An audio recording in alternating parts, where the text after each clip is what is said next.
सुबह जल्दी सिर्फ 4 चीज़ें उठाती हैं: मोहब्बत, माँ, मेहनत और मजबूरियाँ।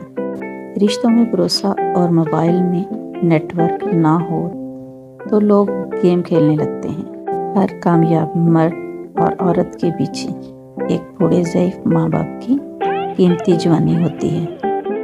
बाबा क्यों नहीं है सारी दुनिया आप जैसे।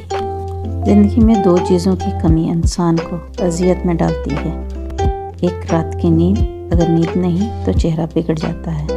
दूसरा मनपसंद शख्स मैसर ना हो, ज़िंदगी बिगड़ जाती है। सिर्फ कुरान पाक ही वो सच्चा दोस्त है जो कब्र में भी आपका साथ देगा। सुकून पता क्या है? अकेले बैठकर अल्लाह से बातें करना।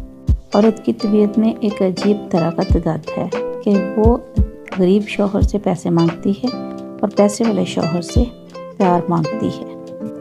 जब शौहर अपनी रूठी बीवी को प्यार से मनाता है तो अल्लाह पाक को इसकी ये अदा बहुत पसंद आती है। धूप में बाप जलता है और चूल्हे पे माँ जलती है, तब जाके औलाद पलती है। रब सबके माँ वालिदैन को सलामत रखे, आमीन। बीवी जब अपने मसाइल शौहर को बताती है तो इसका ये मतलब नहीं होता वो शिकायत कर रही है, बल्कि वो आप पर एतमाद करती है।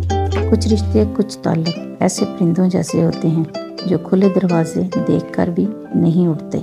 मेरे चैनल को लाइक करें, शेयर करें, सब्सक्राइब करें। अल्लाह हाफ़िज़।